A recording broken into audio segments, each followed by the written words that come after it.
संतकबीरनगर जिले में उस वक्त हड़कंप मच गया जब जमीनी विवाद में ओम प्रकाश राजभर की पार्टी के प्रदेश महासचिव नंदनी राजभर की रविवार को धारदार हथियार से हमलावरों ने हत्या कर दी।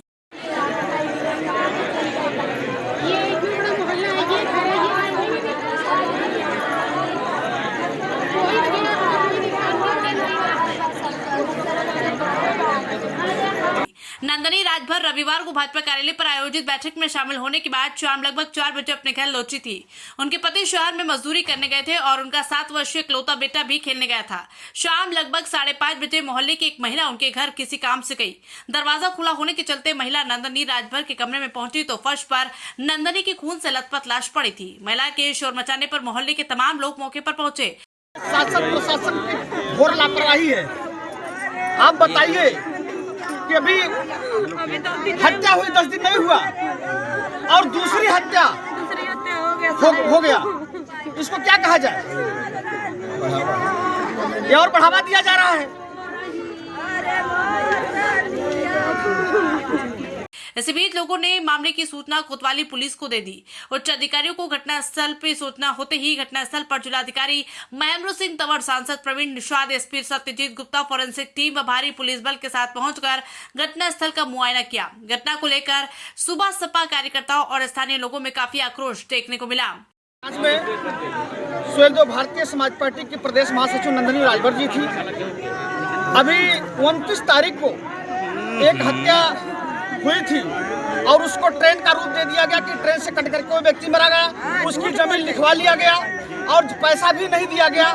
परिवार छोटे छोटे बच्चे हैं, परिवार थी, उसी को लेकर के वो हमारी महिला नेत्री नंदनी राजभर जी नेतृत्व कर रही थी। चूंकि नेता थी, समाज की लड़ाई लड़ रही थी, गरीबों की मुजरिमों की लड़ाई लड़ रही थी और लोगों को रहा नहीं गया, वो तेज थी और उसकी आज हमारी नेत्री की हत्या कर दी गई है। और मैं स्वयं उस दिन आया था 29 तारीख को। कोतवाल साहब को मैंने, चूंकि वो थाने पर थे नहीं, फोन से बात हुई तो उसमें हीला हवाली हुआ, दरखास्त दिया गया। दरखास्त में 306, 420 मुकदमा दर्ज करके और छोड़ दिया गया, एक की गिरफ्तारी करके 2 लोग जेल के बाहर। और यही है, ये शासन प्रशासन की लापरवाही है जो कि हमारी नेत्री की हत्या कर दी गई है। ये आज अब क्या कहा जाए, मेरे पास शब्द नहीं है। इस तरह से नहीं होना चाहिए था जिस तरह निर्मम हत्या लोगों ने कर दिया है। एक की गिरफ्तारी हुई थी और 2 छूटा घूम रहे थे। ये स्थिति है। अब इतनी बड़ी जघन्य अपराध हो जाए, जमीन भी उसकी ले ली गई और गिरफ्तारी भी ना हो, क्या कहा जाए? जी सरकार में आपके जो मुखिया है वो मंत्री है क्या? यही तो प्रश्न है कि आज सरकार है, उस सरकार के मुखिया माननीय हमारे ओम प्रकाश राजभर जी हैं और उसके बाद भी शासन प्रशासन को डर नहीं लग रहा है कि हमारी नेत्री, महिला नेत्री की आज हत्या हो जा रही है। कितनी कष्ट की बात है। क्या कहेंगे कानून व्यवस्था को लेकर? कानून व्यवस्था सरकार तो लगी हुई है दुरुस्त करने में, लेकिन जो कानून के पालक हैं, कार्यपालिका है, वो कार्यपालिका खलीलाबाद की एसओ महोदय हो, पुलिस प्रशासन हो, एकदम भ्रष्ट है। आज उनकी देन है कि जो मेरी नेत्री की हत्या हुई है। मैम साहब पूरा मामला हम लोग 12 बजे थे, हमारे साथ थी वो, हम लोग स्टेडियम में प्रधान जी के साथ गए थे। उसके बाद आई है वहाँ से, उसके बाद आई है 12 बजे साथ में। उसके बाद एक लोग को फ़ोन कर रहा था, बार फोन कर रहा था कि आओ पीएम रिपोर्ट लाएं। तो हम लोग कहें लखपति कि हम लोग तुम्हारे साथ में चलेंगे। तो कह रहे नहीं तुम लोग मत जाओ, हम अकेले जाएंगे। हम कहे नहीं तुम अकेले मत जाओ, प्रधान जी को भी साथ में ले लो। तो कहीं नहीं, और बार आदमी पता नहीं कौन था, हम उसको नंबर भी नहीं जाने, उसको पहचाने भी नहीं, पहचानते भी नहीं है। और बार मिला था उसको कि मतलब आओ इधर आओ, हम आ रहे हैं आधे घंटे में। क्या लगता है आपको इसके पीछे किसी की साजिश है? साजिश है। कौन है वो लोग? साहब हमको पता नहीं है कौन है, अब किसी को कैसे नाम बताए। हाँ वही। कौन था जो जिसकी हत्या हुई है? नंदनी राजभर, प्रदेश महासचिव। क्या करती थी ये? कुछ नहीं, घर पे रहती थी। यही हम लोगों के साथ, हम तीनों लोग एक ही साथ रहते हैं, गरीबों की लड़ाई लड़ते थे, नेतृत्व करते थे हम तीनों लोग। आपने अभी भी बताया आपको भी फोन पे धमकियां मिल रही हैं। नहीं तो उसी के पास आता था फोन, हम किसी को नंबर नहीं देते हैं साहब ना। उसी के पास आता था तो बताती थी कि हम तीनों लोगों को धमकी मिल रहा है। अगर हम कहती थी अगर हम मर जाएंगे तो तुम लोग बचेगी ना, हमको तो धमकी मिल रहा है, हमको कोई मार ही देगा, बता रही थी एकदम। कौन लोग थे जो आपको धमकी दे रहे थे? कौन, क्या कुछ नाम किसी का जानती है? साहब हम नाम नहीं किसी नाम जानते तो बताते आपको। किस मामले को लेकर के धमकी मिल रही थी? साहब जब से वो इस बार हुए हैं, एक लोगों का हत्या हो गई थी, तब से हम लोगों को धमकी, हम लोग आगे थे इसलिए हम लोगों को धमकी मिल रही थी। ये यही सब लोग तीनों लोग कर रही हैं, ये सब नहीं रहेंगी तब कोई नहीं करेगा, क्योंकि वो एकदम आगे कर रही थी, एकदम बोलने उलने में बहुत चैप्टर थी, बोल भी रही थी और सब काम वही करवा रही थी सर। इसीलिए पार्टी की हमारी उत्तेज महिला थी। क्या थी? महासचिव नंदनी राजभर। यहाँ पर थाना खलीलाबाद के अंदर में नंदिनी नामक एक महिला है। इनकी एक धारदार से इनकी हत्या हुई है।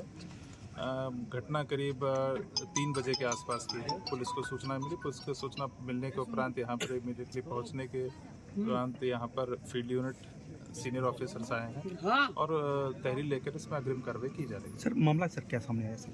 मामला अभी इन्होंने करीब 10 दिन पहले एक भूमि के संबंध में विवाद हुआ था, जिस विवाद को लेकर 3-4 लोगों के नाम इन्होंने दिए हैं, तहरीर में नाम दिए हैं। हम लोग उसकी जांच कर रहे हैं और जैसे भी जांच के अनुसार चीज़ें आगे बढ़ेंगी आगे कहीं ना कहीं सर पुलिस पर आरोप है कि जो है इस तरह से अपराधियों को संरक्षण दिया गया, क्या कहना चाहिए? देखिए, हम लोग भी इसके में जो एक अभी मेरे यहाँ पर लोगों से कई ओर से बातचीत भी हुई है, उसमें जानकारी में पता चला है कि लगभग 1 तारीख को एक मुकदमा दर्ज किया गया था। उसके अंदर में भी जो कार्रवाई अपेक्षित कार्रवाई होनी चाहिए थी वो नहीं हो पाई, जिसके लिए हम लोग उस जो भी उत्तरदायी पुलिस अधिकारी हैं, पुलिस इंस्पेक्टर हैं, जो कर्मचारी हैं, उनके खिलाफ में हम लोग कार्रवाई करेंगे।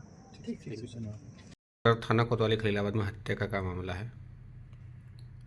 आज दिनांक 10 मार्च 2024 को शाम लगभग 5 बजे पुलिस को सूचना मिली कि एक युवती जिनका नाम नंदिनी राजभर है, पत्नी अच्छेलाल राजभर, निवासी डीघा, इनका किसी के द्वारा हत्या कर दिया गया है। तत्काल मौके पर पुलिस पहुंची, साथ के साथ वहां पे फील्ड यूनिट भी पहुंची, वरिष्ठ अधिकारी भी पहुंचे। वहां पर पुलिस ने पाया कि जो नंदिनी राजभर है, इनका किसी के द्वारा धारदार हथियार से हमला करके इनकी हत्या कर दी गई है। इस मामले में परिजनों के मदद से जो इनका मृत शरीर है, इनको मॉर्चरी पहुंचाया गया। वहां पर बाद पंचायतनामा पोस्टमार्टम की कार्रवाई अभी इस समय प्रचलन में है। साथ ही जो परिजन थे, परिजनों से इस मामले में तहरीर प्राप्त की गई है। तहरीर में जो नामजद अभियुक्त हैं, उसमें से एक अभियुक्त जो पहले से ही पूर्व में जेल में है। साथ ही इसके जो 2 अभियुक्त हैं, ध्रुवचंद यादव और पन्नेलाल यादव, इनको पुलिस ने अपने हिरासत में ले लिया है। साथ ही साथ इनसे गहनता से पूछताछ कर रही है, साक्ष्य संकलन की कार्रवाई कर रही है और इनको माननीय न्यायालय के समक्ष प्रस्तुत किया जाएगा। इस पूरे प्रकरण में जो SHO हैं और जो चौकी प्रभारी हैं, इनकी जो कार्रवाई इस प्रकरण में और साथ के जो एक पूर्व का प्रकरण है, उसमें कार्रवाई असंतोषजनक पाई गई है, जिसके संबंध में जो परिजन हैं उन लोगों ने भी असंतोषजनक कार्रवाई के प्रति उन्होंने शिकायत की है। इसके तहत इन SHO और चौकी प्रभारी को तत्काल प्रभाव से लाइन हाजिर कर दिया गया है। संत कबीरनगर से धर्मेंद्र सिंह यादव की रिपोर्ट।